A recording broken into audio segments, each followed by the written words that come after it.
Hello guys, welcome to the lecture 47 of deep learning series. In our previous video, we have seen how to do hyperparameter tuning without using any external library, only using pure Python functions.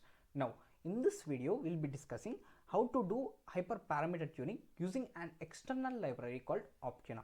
Okay, this Optuna library is best suitable for small to medium scale datasets. Okay, it is best suitable for small to medium scale datasets. Now, before diving into the video, first let us see the contents of the video. First, we will be starting with the basic approach. In the basic approach, we will be taking a small scale dataset and then we'll be applying two techniques, okay, two hyperparameter tuning techniques. First is grid search CV and next is random search CV. After understanding these two techniques, we'll be figuring out the disadvantages of these two techniques and we'll be understanding those disadvantages in detail, and then we'll be understanding the importance of Optuna, okay, Optuna library. Okay, then we'll be moving to the introduction of Optuna library. Okay, we'll be understanding an overview of how this Optuna library actually works, and then we'll be moving to the mathematics behind the Optuna library. Okay, how actually the mathematics behind Optuna library works. Okay, we'll be not seeing any complex equations but a simple mathematics. Okay, then we'll be moving to the key terminologies in Optuna library. Okay, this is very important section. It is very much required to understand the key terms in the Optuna library. Okay, then we'll be moving to the coding part. First, we'll be seeing what are all the hyperparameters that we'll be tuning, and then we'll be tuning them through an code example. Okay, these are all the contents that we'll be discussing in this video. First, let's move to the basic approach. Yeah, first, I have already said you that we'll be considering a small scale dataset. This is my small scale dataset, that is IQ and CGPA are my features, and placed or not placed is my target column. So you can see that it is a binary classification problem. Okay, and for any classification problem, the metrics that will be used, okay, most of the times the metrics that will be used is accuracy. Okay, any deep learning model that you build must be such that it must maximize the accuracy. Okay, it must maximize the accuracy. So for that, based on this dataset, I have built a model. Okay, this is my deep learning model. Okay, this is my artificial neural network which has given me around 70% accuracy. Okay, now next my friend has seen the same dataset, okay, has considered the same dataset, and he thought that this model and this accuracy is not at all sufficient, and then he have built another complex model. Okay, based on that, he have built another complex model. Okay, this model has given me around 80% accuracy. Next, my another friend had thought that this accuracy is not at all sufficient, and he have built much more complex model. Okay, he have increased the number of hidden layers and number of hidden units, and finally achieved around 95% accuracy. Okay, you see that as the number of hidden layers and number of hidden units, okay, as the length and width is getting increased, the accuracy is being increased. Okay, the accuracy is being increased, means there is no fixed model. Okay, if I think the model that I have built is giving me best accuracy, then that assumption is definitely wrong. Okay, there may be some other model that might give best accuracy than this.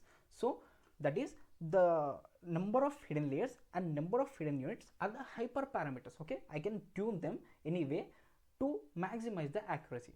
Okay, so now for that, okay, for that we have introduced two hyperparameter tuning techniques. Okay, two hyperparameter tuning techniques. Okay, these are the traditional hyperparameter tuning techniques. First is grid search CV and random search CV. Okay, these two techniques are introduced to find out that model. Okay, to find out that model which gives me maximum accuracy. Okay, first let's see how grid search CV works. Let me erase it.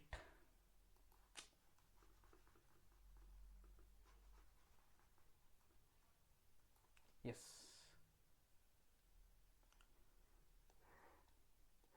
let's say this is the table, and on the top of, okay, on the top I have number of hidden units, and at the corner I have number of hidden layers. Okay, now first I'll be defining my sample space. Let's say I want to tune my hidden layers between 2 to 5. Okay, 2, 3, 4, 5. Okay, this is my sample space, and I want to tune my hidden units between 16 to 128. Means first I'll be trying out 16, then 32, then 64, then 128. Okay, this is my sample space of number of hidden units. Right, first what happens over here is,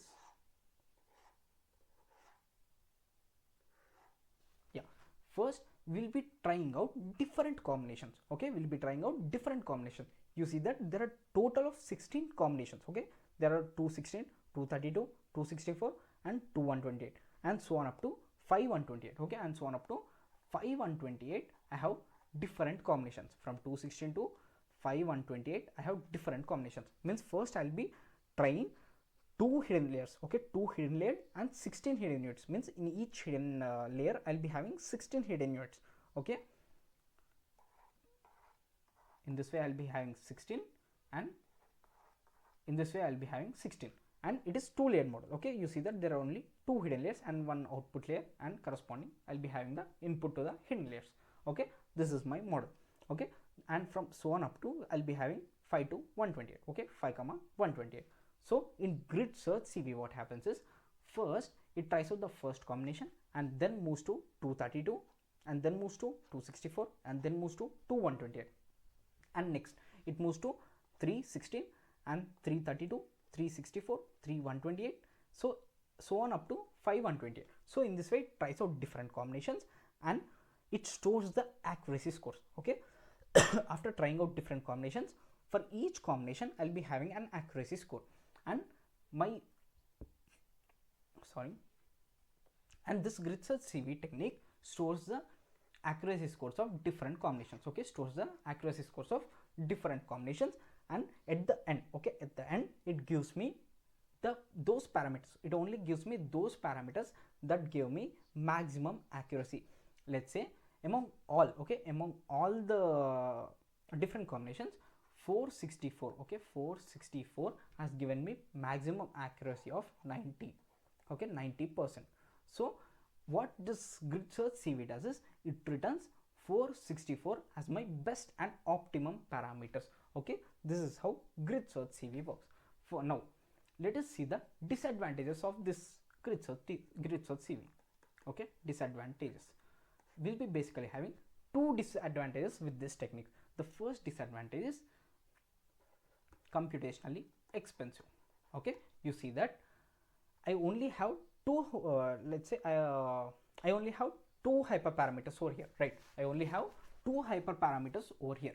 Now in future, if I want to tune with different number of parameters, let's say number of optimizers, number of activation functions and learning rate. So in this way, if I want to increase my number of hyperparameters, and if the sample space also increases, I'll be trying out more and more number of combinations. So if I try out more number of combinations, then it will be definitely computationally expensive. Okay, it is more computationally expensive, and training time, okay, training time also increases. Okay, if I am trying out all the different combinations, then my training time definitely increases. Okay, now to solve these problems, the technique that was introduced was random search CV. Okay, in random search CV, what we'll be doing is, we'll be first taking a fixed k value. Okay, let's say k is equal to 5.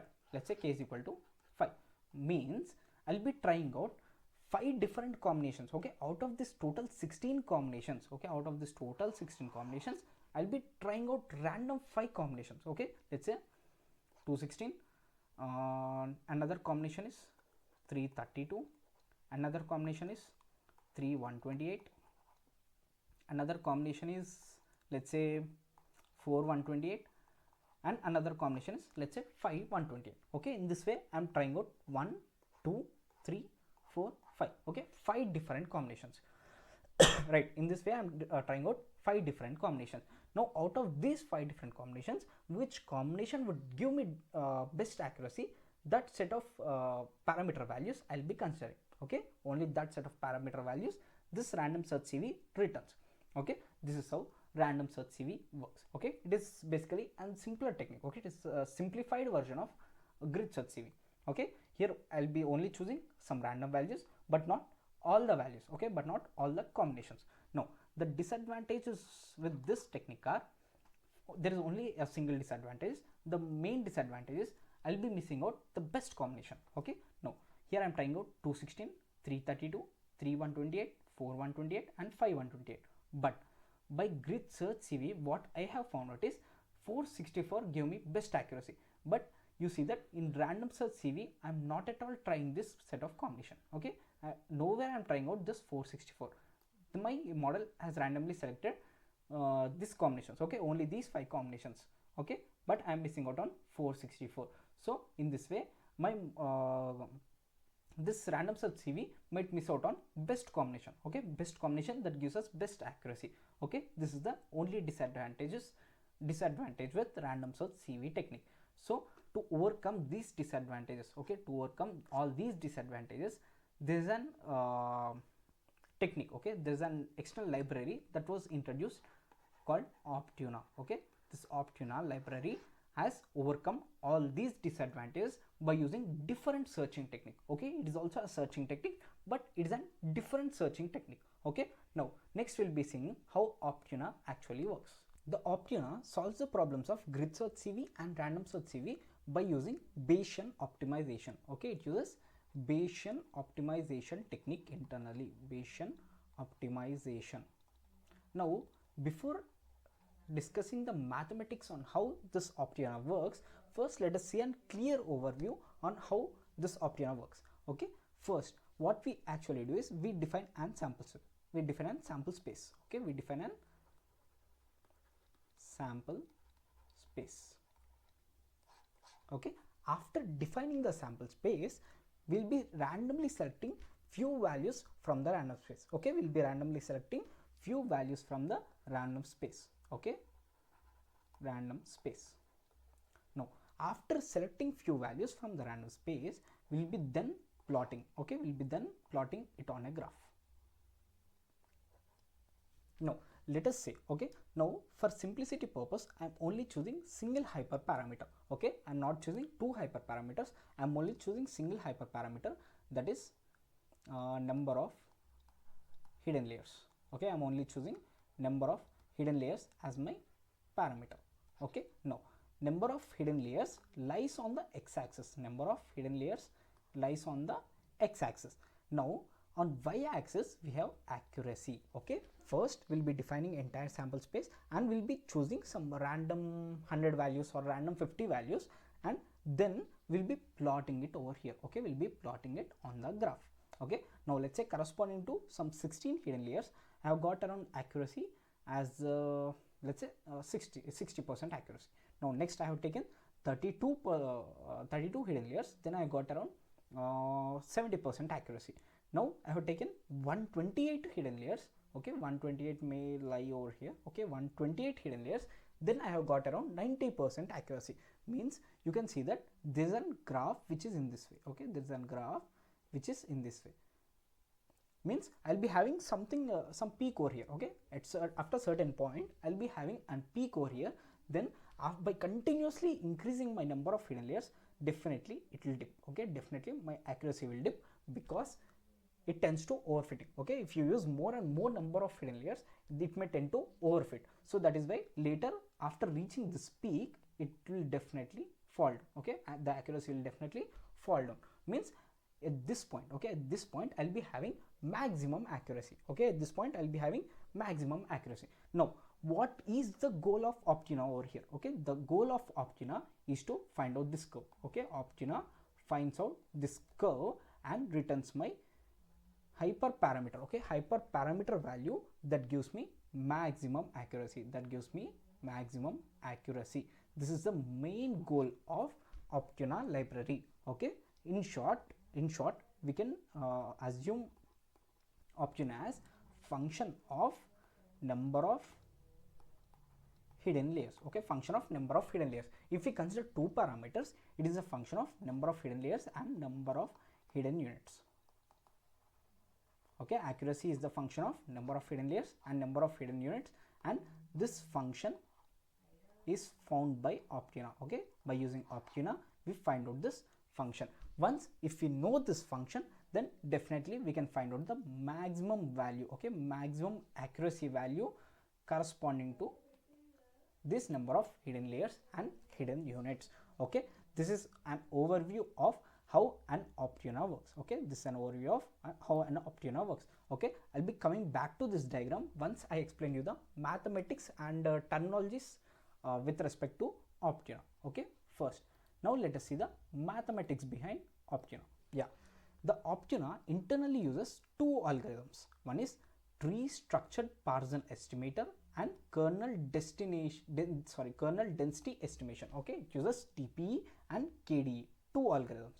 Okay, now first let us see a simple mathematics. First let us see simple mathematics on how this Optuna works. Okay, first you define the sample space. Okay, first you define the sample space. First let us say I'm choosing a single hyperparameter for simplicity purpose. Okay, that is number of hidden layers. Okay, that is number of hidden layers. Let me say the sample space is from 16 to 200. Okay, 16 to 200 is my sample space. Okay, 16 to 200 is my sample space. Now after defining the sample space, what Optuna does, okay, what Optuna does is it randomly selects, okay, it randomly selects few of the values. Let's say I have chosen 100. Okay, let's say I have chosen 100. Okay, now what Optuna does, it intelligently select. Okay, please remember the word, it intelligently select some random 100 values from this sample space range. Okay, let's say it may be 16, 32, 38, 64, 66, so on up to in the range of 200. It selects randomly some 100 values. Okay, this 100 values is the sample space cut down by Optuna. Okay, now 16 to 200 is my range and Optuna should select 100 random values. Okay, now this 100 random values are intelligently selected. Okay, now after selecting these 100 random values, okay, after selecting these 100 random values, what we do, okay, what we do is we train, okay, we train the model, okay, we train the model on this 100 values, okay, on this 100 hyperparameter values. First we take 16 hidden layers and parse the data and we find out the accuracy. Next we'll be taking 32 hidden layers, parse out input data and we calculate the accuracy. So in this way we calculate for each and every hyperparameter value or accuracy score. Okay, now these accuracy scores are stored. Okay, accuracy scores are stored. Okay, now accuracy scores are stored. How many accuracy scores I'll be having? I'll be having 100 accuracy scores, right? I'll be having 100 accuracy scores. Now corresponding to this 100 hyperparameters, I'll be having 100 accuracy scores. Now this 100 accuracy scores are stored. Okay, now after storing, okay, after storing, what happens? We'll be having two containers. Okay, we'll be having two containers. Let's say this left side is good bucket, and this side is bad bucket. Okay, bad bucket. Okay, this is for simplicity purpose I'm telling you this is good bucket and this is bad bucket. Okay, now you figure out, okay, you divide this 100 parameters. Okay, you divide this 100 parameters into two parts. One is good bucket and another is bad bucket. Okay, some percentage of the values goes into good bucket and rest of the values goes into bad buckets. Okay, some percentage of the values go into good bucket and rest of the values goes into bad bucket. Now this percentage, okay, this percentage of division is decided by the value gamma. Okay, the value gamma. Okay, this gamma value decides how much percentage of your total hyperparameters should be gone into, okay, should be sent to good bucket. Okay, now let us say the gamma is 15%. Okay, let's say gamma is 15%, means top 15% values. Okay, top 15% values. Okay, now I have all my hyperparameter values. Okay, I have all my 100 hyperparameter values and 100 accuracy scores. Now what we will be doing, we will be sorting them. Okay, we will be sorting them from highest to lowest. Okay, highest accuracy score lies at the beginning and lowest accuracy score lies at the last. Okay, now 15% values. Okay, 15% top accuracy scores corresponding hyperparameters. Okay, hyperparameters are sent to good bucket and rest of the 85% of the values are sent to bad bucket. Okay, this is how the division is done. Okay, now you may have a doubt that how is this gamma value decided. Okay, we don't personally decide the gamma value, the Optuna does itself. Okay, Optuna does itself automatically for us. Okay, this gamma value is selected by the Optuna automatically. Okay, now we have successfully divided the entire hyperparameters into two parts. Okay, one is good and another is bad. Now this good part is nothing but I of x, and this bad part is nothing but g of x. Okay, this good part is nothing but I of x and this bad part is nothing but g of x. Now we'll be plotting two graphs over here. Okay, now here comes the role of KD. Okay, here comes the role of kernel density estimation. Okay, this kernel density estimation helps in plotting two graphs. One is I of x and other is g of x. Okay, I of x for good and g of x for bad.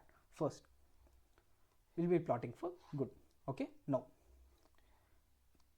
on the x-axis, I'll be having x. Okay, x is nothing but number of hidden layers. Okay, in my case it's number of hidden layers. The x is nothing but basically hyperparameter. Okay, x is nothing but hyperparameter.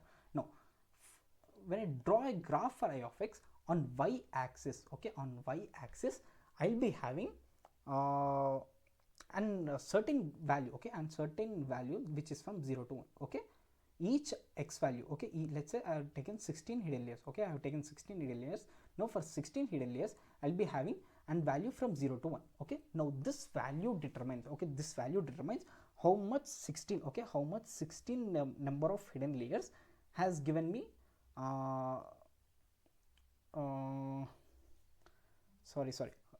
actually this 16 actually means, okay, sorry, this 16 actually means how good is 16. Okay, how good is 16 as an hyperparameter.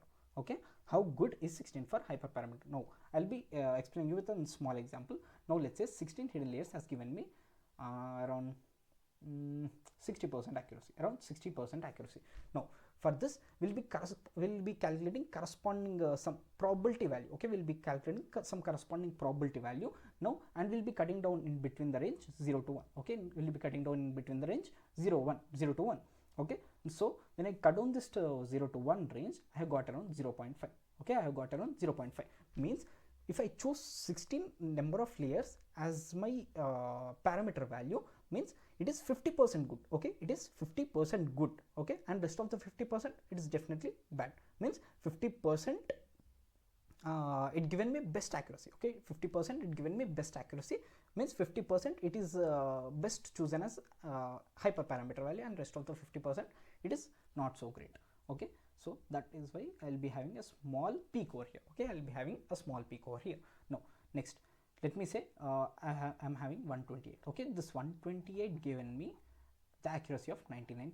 Now corresponding to this I'll be calculating the probability value. Okay, let's say KDA value or some probability value. Okay, now let's say I have got around 0.98%. Okay, 0.98. Okay, I got around 0.98. No, this 0.98 lies over here. Okay, means I'll be having a top peak over here. Okay, I'll be having a top peak over here. This is basically a continuous graph. Okay, now I'll be having a top peak over here. Okay, I'll be having a top peak over, means 128 is best suited as my optimized hyperparameter value. Okay, it's the best optimized hyperparameter value. Okay, basically this y-axis tail say that how good is that value. Okay, how good is that value, how good is that value. Okay, now 128 has given me 99% accuracy and my KDA value is 0.98, so it is best suited as my hyperparameter. Okay, it is best suited as my hyperparameter. Now you may see that you also have some small peaks over here, means these are also good but not that great. Okay, these are also good but not that great. Now this 128 is definitely greater value. Okay, this 128 is best suited as my hyperparameter value, means the y-axis determines how good the value is. Okay, how good the value is. Okay, how good the value of the hyperparameter is. Now you can see that there are also values over here. Okay, there are also values over here. Okay, these values are flat regions. Okay, these values are flat regions indicate that the value is not so good. Okay, the value is not so good and it's not so suitable for being the hyperparameter. Okay, for being the optimized hyperparameter. Okay, now You may also have a doubt that how many values should I take, okay, how many values should I consider for x. Okay, now you are making 100 trials, right? You are choosing 100 random values. Those 100 random values must be on the x-axis. Okay, those 100 values must be on the x-axis, means you start from 16 and go to 200. Okay, those 100 random values should be definitely present on this x-axis. Now further, all the 100 values, for all the 100 values you will be plotting this graph. Okay, you will be plotting this I of x graph. Okay, the top peak tells you how good the value is. Okay, the top peak tells you how good the value is, and the valley tells you that this value is not best suitable. Okay, this is the significance of I of x graph. Okay, significance of I of x graph. Now next, we also have another graph. Okay, we also have another graph, that is g of x. That is g of x. Now g of x is also a similar graph to that of I of x, but here I'll be having completely opposite. Okay, now the top peak tells you how bad it is. Okay, the top peak tells you how bad it is. Now when I choose, let's say when I'm choosing 16 layers as my parameter value, it is giving me around 30% accuracy. Okay, let's suppose say I'm choosing 16 hidden layers and it is giving me around 30% accuracy. 30% accuracy is definitely poor. So at 16, okay, at 16 hyperparameter value, I'll be having a peak. Okay, I'll be having a peak. Okay, in this way, for the poorer value, okay, for the poorer accuracy, I'll be having the top peak. Okay, this tells you, okay, this y-axis tells you how bad, okay, how bad is the parameter, this y value tells you how bad is the parameter. The x-axis is nothing but those 100 values. Okay, the same 100 values must be taken on the x-axis as well, same as the I of x. Okay, same as the I of x. Okay, now here this y-axis tells you how good the value is. Here the peak tells you, okay, the peak tells you the value is very bad, and the steep or valley tells you the value is less bad. Okay, when there is a top peak over here, the value is bad, and when there is a value over here, it tells you the value is good. Okay, now in short, you can define this as, if I have an hyperparameter which have the best accuracy, okay, let's say in our case it's 128. When I have 128 hidden layers, I am getting 99% accuracy. So in I of x graph, I expect it to be having a top peak, and in the g of x graph, I'll be expecting it to be having a valley or flat area. Okay, valley or flat region. Okay, this is the significance of I of x and g of x. Now you may have it out that why draw g of x value. Okay, why draw g of x curve. Okay, now here you can see that in the same graph, okay, in the same I of x graph, I am indicating both the how good is the value and how bad is the value. Now let us say, okay, now let us say 128. Okay, now let us say in our case 128. Now 128 has given me a topic, means it is definitely a very good. Okay, definitely very good, means it will be definitely a very bad, right? Okay, when a certain thing is very good, obviously it will be very bad. Okay, sorry, obviously it will be less bad. Okay, when a thing is very good, obviously the thing, obviously there is a condition that will be true that it is less bad. Okay, it will be less bad. Okay, now let us say in this case it is definitely very bad. Okay, in this case it is very bad. Okay, this hyperparameter value is definitely very bad, but there is another case that becomes true that it is definitely not good. Okay, it is definitely not good. Okay, it is very bad means it is not good. Okay, it is definitely not good. Okay, so I'll be having a peak over here. Okay, in my graph I'll be having a peak over here. Okay, for 16 I'll be having a peak over here. Here if I have and steep or flat area, I'll be having a peak over here. Means in the same graph I'm able to like figure out how good is the value and how bad is the value. Okay, if the value is very good, it will be it is obviously true that it will be less bad. Okay, if the value is very bad, it is obviously true that the value is less good. Okay, the value is less good, means in the same graph I am able to figure out the two conditions. Okay, two conditions. Okay, now what is the significance of this g of x? Okay, what is the significance of this g of x? Okay, if in the same graph I am able to find the importance of both I of x and g of x, now what is the necessity of drawing this g of x graph? Now the importance comes when there are multiple hyperparameters. Now let us say I have number of hidden layers, number of hidden layers, number of hidden units, learning rate, optimizer, activation function. Okay, now let us say I have this 5 hyperparameters. I need to tune all these values. Now corresponding to this hidden layer I have 64, 80 and 96, 128, and corresponding to this I have let's say 8, 16, 32, 64. Okay, corresponding to learning rate I have something 0.1 and something else, and optimizer also I have some few values, and activation function I have relu. So in this way I have few of the activation functions. Okay, now my Optuna, okay, my library Optuna has tried out all these combinations, and now finally it has reached 128. Okay, I am talking only with respect to 128, but you can take any of the case. No, I am choosing 128. Now with respect to 128 I will be having first 128, 8, 0.1 and this, right? This is my first combination. Now next my combination becomes 128, 16, this. Next 128, 32, this. Now 128, 64, this. Okay, in this way there are multiple combinations that are getting tried out with only just 128 hidden layer. Okay, with only 128 hidden layer values I will be having multiple combinations tried out for different hyperparameters. Okay, now let's say I have around 32 combinations that are getting tried out with only just 128 hyperparameter. Okay, 128 hidden layer values. Okay, 128 hidden layer value.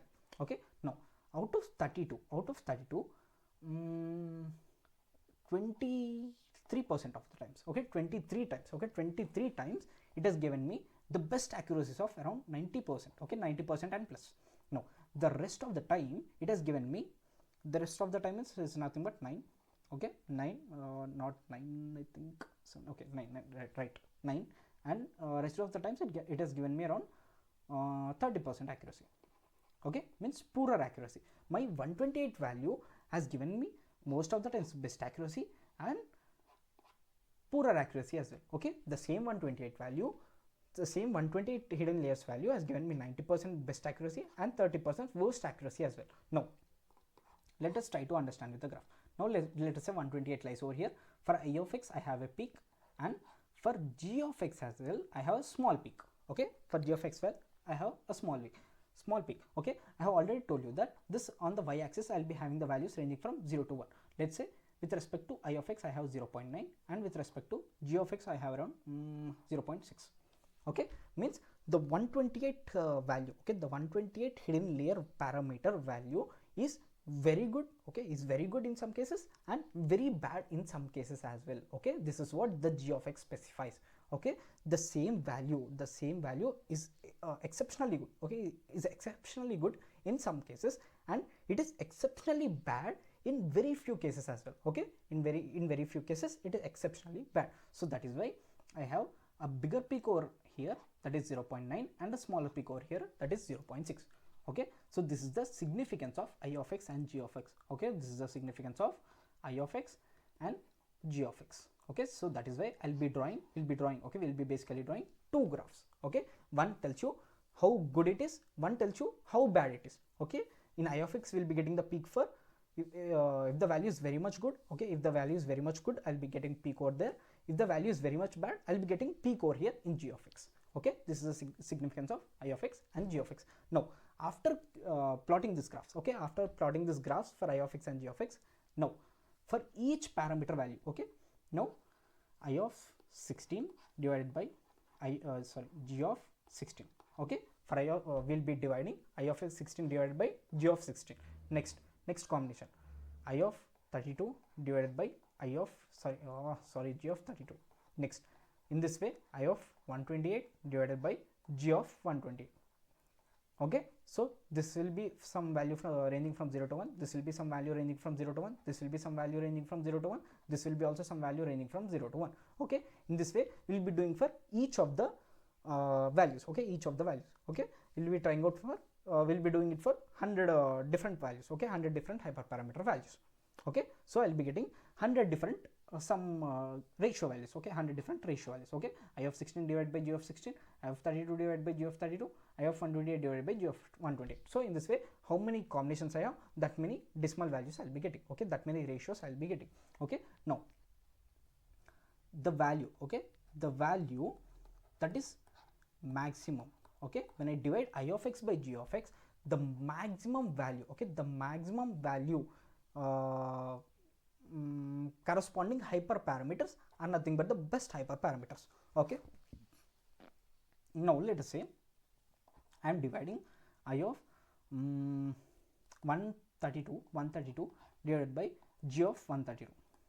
Okay, when I divide I of 132 by g of 132, I have got around something something, let's say 5 point not 5, around 6 point something. Okay, around 6.7. Now when I divide I of 128 by g of 128, I got around let us say 1.6. Okay, let us say 1.6, means this value is avoided and this value is considered. Okay, the value that gives the maximum ratio, okay, the hyperparameters that gives the maximum I of x divided by g of x ratio is selected as the best hyperparameter, is selected as a best hyperparameter. Okay, is selected as a best hyperparameter, and the Optuna returns those hyperparameters. Okay, for Optuna, these hyperparameters are considered as a best hyperparameter values. Okay, now I hope the entire discussion is clear. Okay, for once let me give a small overview. First, in Optuna we'll be using two algorithms, one is TPE and another is KDE, and first we define a sample space and we'll be selecting some random 100 values, let's say random values from those samples from that sample space, and then we'll be dividing it into good bucket and bad bucket after calculating the accuracy scores. Now after that we'll be considering two graphs, that is I of x and g of x. Now I of x tells us how good the value is and g of x tells you how bad the value is. After calculating for all the 100 hyperparameters I of x and g of x, we'll be dividing. Okay, we'll be dividing I of x by g of x. Okay, I of x by g of x. After dividing I of x by g of x, I'll be getting some decimal value. If that decimal value, okay, if that decimal or integer value is maximum, okay, out of all the 100 decimal values, the maximum value is considered, and the hyperparameters corresponding to that maximum value are considered as the best hyperparameters, and those parameters are written by Optuna. Okay, this is the entire mathematics behind Optuna. Okay, this is the entire mathematics behind Optuna. Okay, still more complex mathematics is involved, like how do you actually calculate this corresponding probability values. Okay, corresponding probability values for each of this accuracy scores. Okay, so there is some complex mathematics involved, but I am not going much deeper into the mathematics because it's not even necessary as well. So just try to understand. This is basically a simple mathematics and simple overview of Optuna library. Okay, now let us see the key terminologies in the Optuna. Yeah, these are the key terminologies of Optuna. Okay, to understand, okay, in order to understand this Optuna library, you definitely need to have an idea on these 5 key terminologies. Okay, now first let's start with the study. Okay, now this study specifies, okay, this study specifies, basically you define a sample space, right? Okay, you basically define a sample space. Now this sample space, from this sample space we choose some random values. Okay, after choosing these random values, we'll be performing an experiment. Okay, this experiment is nothing but training an algorithm. Okay, training the neural network on these hyperparameters. Okay, now let us say I have 32 as my number of hidden layers. Now considering this 32 number of hidden layers, I'll be training my data set. Okay, I'll be training this algorithm on my data, I'll be training this neural network on this data set. Okay, now this is called a trial. Okay, this is basically called a trial. Okay, after performing the trial, I'll be getting accuracy score. Okay, I'll be getting accuracy score. I'll be storing this accuracy score. Okay, now next I'll be choosing 64. Okay, I'll be choosing 64, and again I'll be training my data set. Okay, I'll be training my neural network on my data set, and I'll be getting an accuracy score, and again I'll be storing it.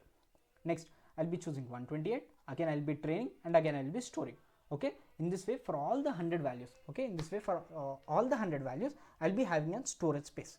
Okay, I'll be having 100 different accuracy scores.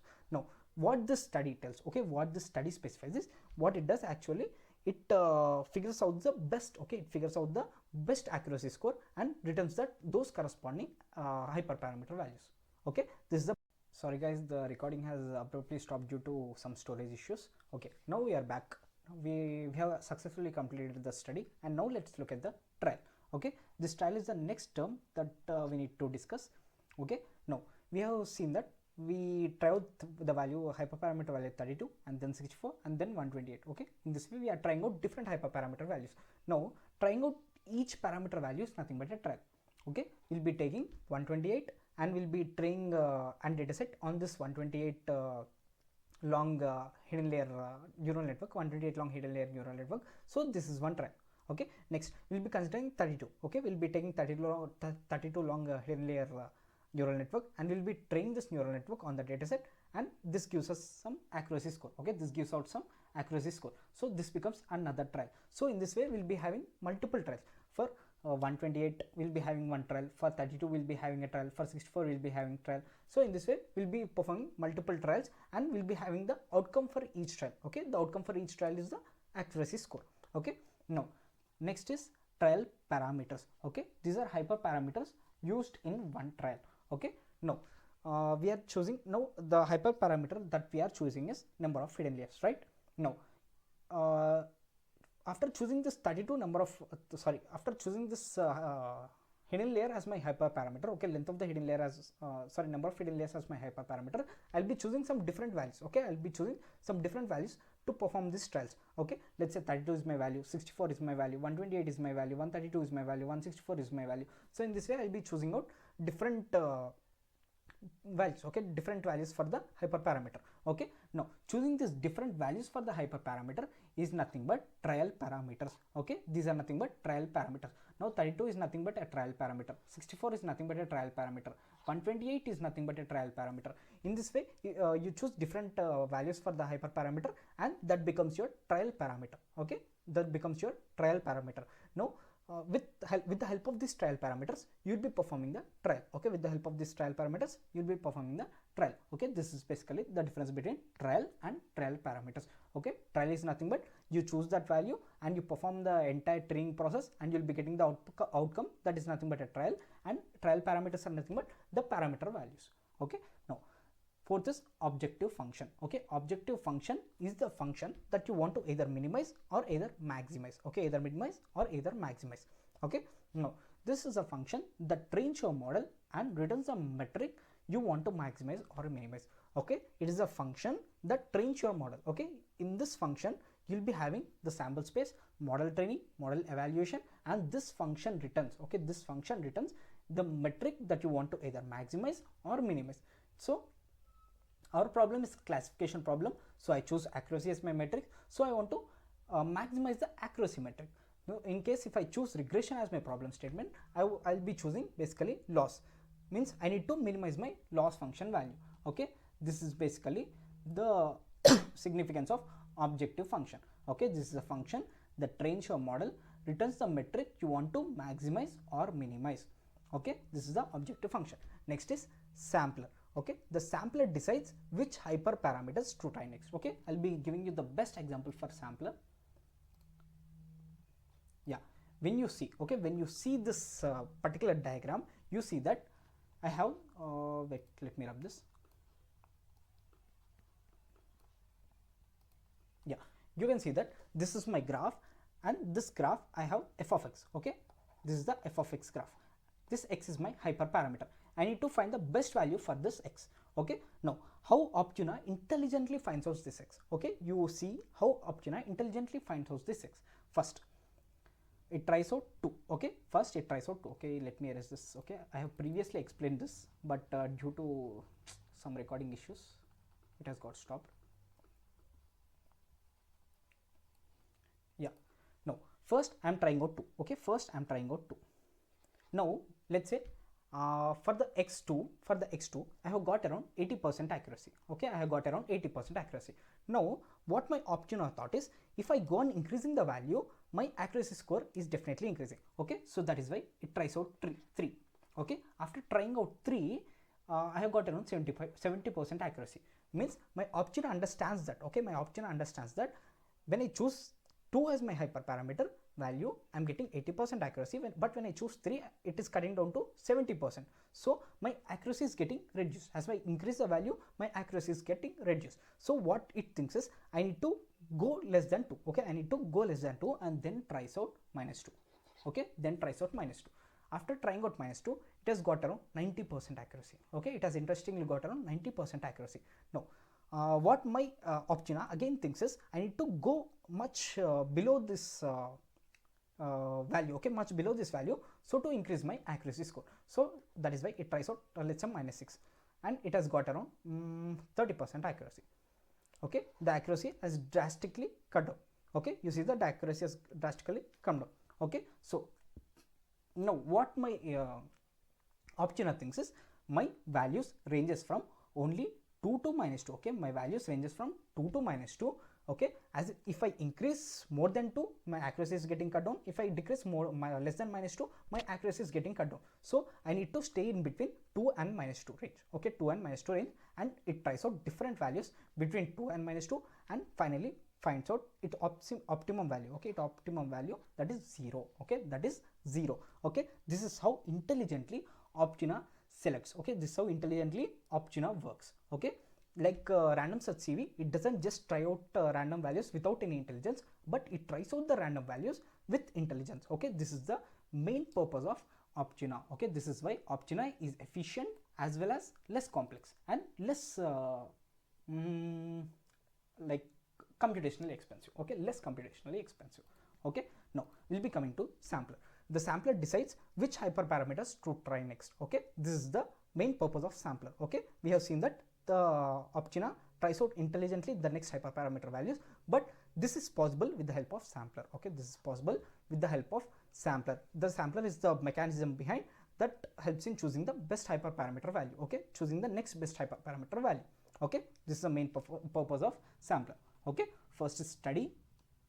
The entire experiment is called study, and trial is nothing but you try out different values and you train the model, that is called trial, and the parameter values are nothing but trial parameters, and objective function contains entire model training as well as the metric that you want to return, and sampler is nothing but which helps in figuring out the next best hyperparameter value.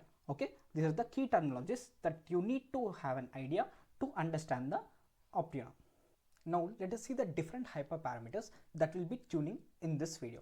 First we'll be starting with the hidden layers, and then we'll be moving on to hidden units and dropout ratio and activation function, weight initialization, batch size, learning rate, optimizer, number of epochs. Okay, these are the 9 hyperparameters that will be tuning in this video. Okay, now next let's move to the code example. Now before going into the code example, now the change that has come from the previous video to this video is 2.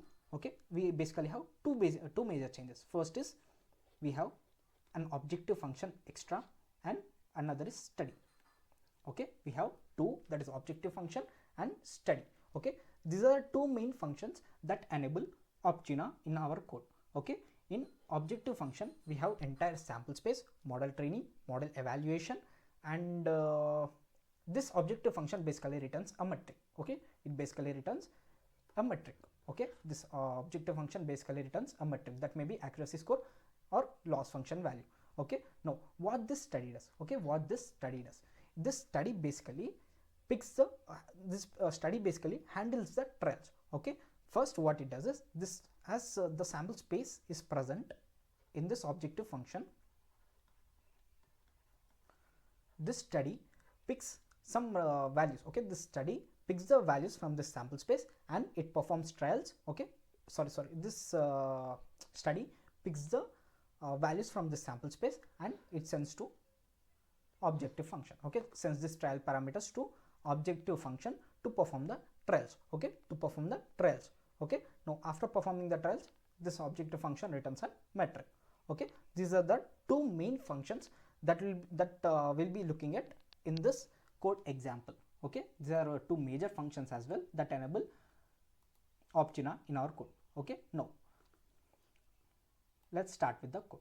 Okay, now before enabling the Optuna in your code, you need to first definitely install the Optuna. Okay, by pip install, you need to install the Optuna library. Okay, then we need to import the Optuna library and some basic libraries of deep learning as well. Okay, the torch and accuracy score.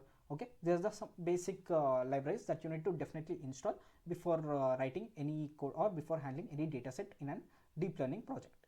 Okay, now the dataset I'm using here is diabetes. Okay, Indian diabetes dataset. Okay, I'll be providing the link of the diabetes dataset in the description as well, and link of the code also I'll be providing in the description. You can try and check it out. The dataset that I've used in the previous video and this video is same. Okay, so you can check out the description of the previous video as well, and also I'll be providing in the this video description as well. Okay, basically the dataset is a zip file. Okay, basically the dataset is a zip file. First I need to unzip the zip file. Okay, I need to copy path. Okay, first I need to upload my file. Okay, I need to upload my zip file, and then I need to copy path and paste over here. Okay, paste in this part. Okay, paste the path over here. After pasting the path over here and run this block of code, I'll be getting unzipped. Okay, unzipped CSV file. Okay, unzipped CSV file. Now to read the CSV file, I need this block of code. Okay, I need to write pd.read_csv, and I need to paste the path of the CSV file. Okay, after unzipping this, I'll be getting the CSV file. I need to paste the path of the CSV file. Okay, now next I need to log the values of features into X and log the target values in Y. Okay, log the features in X and log the target in Y. Okay, then I need to divide the entire data into training and testing. Okay, 20% of the data is given to testing and 80% of the data is given to training. Okay, by using train test split function. Okay, by using train test split function. Okay, after that basically my entire data is a numpy array. Okay, I'll be getting entire data as a numpy array. I need to convert to tensors. Okay, why convert to tensors? Because pytorch basically handles tensors, so that is why I need to convert to tensors. Okay, I am converting to tensors. Okay, after that in train dataset I am having my entire training data, and test dataset I am having entire test data. Okay, now I'll be skipping this part for now. I'll be explaining you next. First I'll be explaining you the objective function. Okay, this objective function takes in the trial parameter. Okay, takes in the trial parameter. Now first I need to tune 9 parameter. Okay, 9 hyperparameters. First is number of layers 1, second is hidden units, third is dropout ratio, and fourth is activation function, fifth is weight initialization, sixth is batch size, 7th, 8th, 9th. Okay, I'm tuning 9 hyperparameters over here. Okay, and you see that I'm defining my sample space also. Okay, number of layers is equal to 1 to 4. Okay, I'm defining my sample space, and here I'm choosing 32, 64, 128, 256 as my sample space. So for each of the hyperparameter I'm defining a sample space over here. Okay, for each of the hyperparameter I'm defining as sample space over here. Okay, now for number of layers I'm writing trial.suggestInt. Okay, suggestInt means it randomly suggests the integer value from 1 to 4. Okay, whether it may be 1, whether it may be 2, whether it may be 3, whether it may be 4. Okay, it randomly suggests the integer value from 1 to 4. Okay, next hidden units is equal to trial.suggest categorical. Okay, here we are not giving an option to the like Optuna to choose some random value. Okay, to choose the random value in this range, but we are just fixing it here. Okay, we are just fixing in this range. Okay, 32, you may choose 32, you may choose 64, you may choose 128, you may choose 256. Okay, now here you are giving you are specifying a certain range to choose the random value, but here not specifying any range. Okay, you are just giving some categorical values. Okay, you are just giving some categorical values, so that's why you write suggest categorical. Okay, then dropout ratio. Okay, trial.suggest float. Okay, suggest float means same as suggestInt. It picks the random float value from 0 to 0.5. Okay, some random float value from 0 to 0.5. Okay, so that specifies trial.suggest float. Okay, in the similar way I'm writing the block of code for all the hyperparameters. Okay, you basically have 3 types: suggestInt, categorical, and suggest float. Okay, you basically use these 3 in most of the scenarios. Okay, now after picking up some random values, okay, after picking up some random values for number of layers and hidden units, dropout ratio, activation functions, weight initialization, you pick up some random values, right? No, after picking up some random values, you basically send it over here. Okay, you basically send it over here, but before that I have another piece of code, that is train loader is equal to data. Okay, we are basically writing data loader. Okay, data loader function. Now this data loader function has an hyperparameter, that is batches. okay, this batch size. Okay, you basically write it. Why you are writing actually this data loader function in the objective function? Because it is because batch size is hyperparameter. Okay, batch size is hyperparameter, so that is why you are writing it in the objective function. Okay, if you don't have batch size as hyperparameter, you basically write it outside the objective function. Okay, you basically write it outside the objective function. Okay, if you have it as an hyperparameter, you write it inside the objective function. Okay, so that is why you are written train data loader and test data loader in the objective function. Okay, then after fixing all these values, okay, after choosing some random values by the Optuna in the, whether it may be in the range or whether it may be in the categories or whether it may be in the float. Okay, after choosing some random values, you send these random values, okay, you send these random values that belong to the model to the build model, okay, to the build model function. Okay, the parameters that belong to the model, okay, the hyperparameters that belong to the model are sent to the build model function. Okay, to the build model function. Now, where is this build model function actually defined? Okay, this build model function actually defined over here, which takes in input dimension, number of layers, hidden units, dropout ratio, activation function, weight initialization as the input parameters. Okay, now from where are these coming? Okay, from where are these coming? These are basically coming from here. Okay, these are basically coming from here. Okay, from here you pick up some random values from the sample space and you assign those values over here, and these values straight away go to the build model function. Okay, now this layers is an empty list. Okay, this layers is an empty list. I'll be telling you this importance of the empty list, and then we are choosing the activation function layer. If it is a this activation function comes from here. Okay, yeah, this activation comes from here. If it is relu, you choose it as an nn.relu. If it is leaky relu, you choose it as nn.leaky relu or nn.tanh. Okay, in this way you choose activation function. After that, you are fixing the first hidden layer. Okay, you are fixing the first hidden layer. Okay, because it takes in the input as because the dimensions are basically input comma hidden units. Okay, so that is why you fix the first layer. Okay, you fix the first layer. Okay, you fix the first layer, and rest of the hidden layers are dynamic. Okay, rest of the hidden layers are dynamic. Okay, the first layer and the last output layer are fixed. Okay, are fixed, and the middle hidden layers are basically dynamic. Okay, are basically dynamic. I have explained you this logic in my previous video. Okay, in very detailed manner I have explained you. If I explain it now, the length will be definitely longer, so just check it out. It's a matter of 2 to 3 minutes. Okay, so I am fixing out the first layer. Okay, I am defining my first layer, and rest of the hidden layers are dynamic.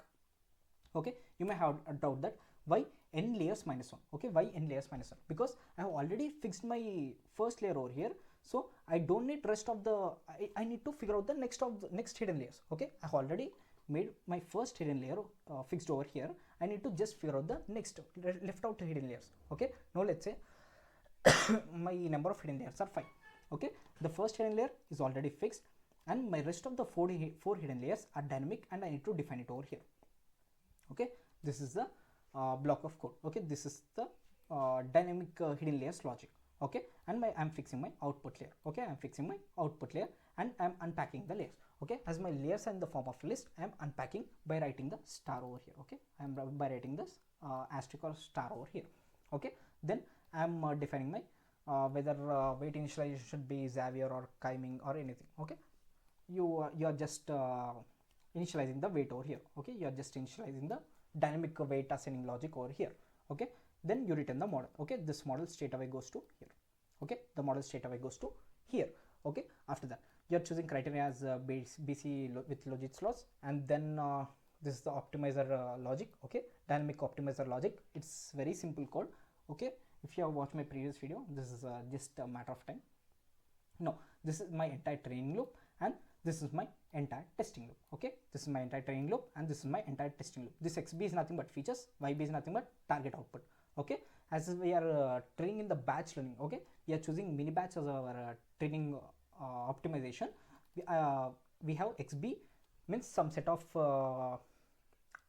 rows. Okay, we have xb as some set of rows corresponding to that input features. Okay, and yb is our some set of rows target labels. Okay, target labels. Okay, and this is entire training loop. Okay, and this is evaluation. Okay, model.eval means the evaluation, the testing starts from this stage.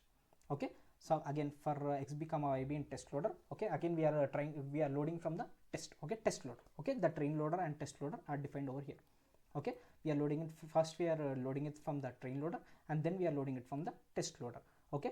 After that I'm calculating the predicted output, and this predicted output, okay, this predicted output is basically in the range of 0 to 1, okay, but my actual output is either 0 or 1, okay. This predicted output is basically in the range of 0 to 1, okay. The sigmoid output range is basically from 0 to 1, but my actual predictions are either 0 or 1, so that is why I'm converting this predictions into prediction labels, okay. I'm converting this predictions into prediction labels, and then I'm appending it to the list, okay. I'm just appending it to the list, okay, that is spreads and labels, okay. After in spreads I have my all predictions, okay, all test predictions. In labels I have my test labels, okay, test labels, okay, true test labels, okay. These are test predictions, these are two true test labels, okay. I'm calculating the accuracy score between labels and predictions, okay, true labels and test predictions, okay. Then this returns my accuracy, okay.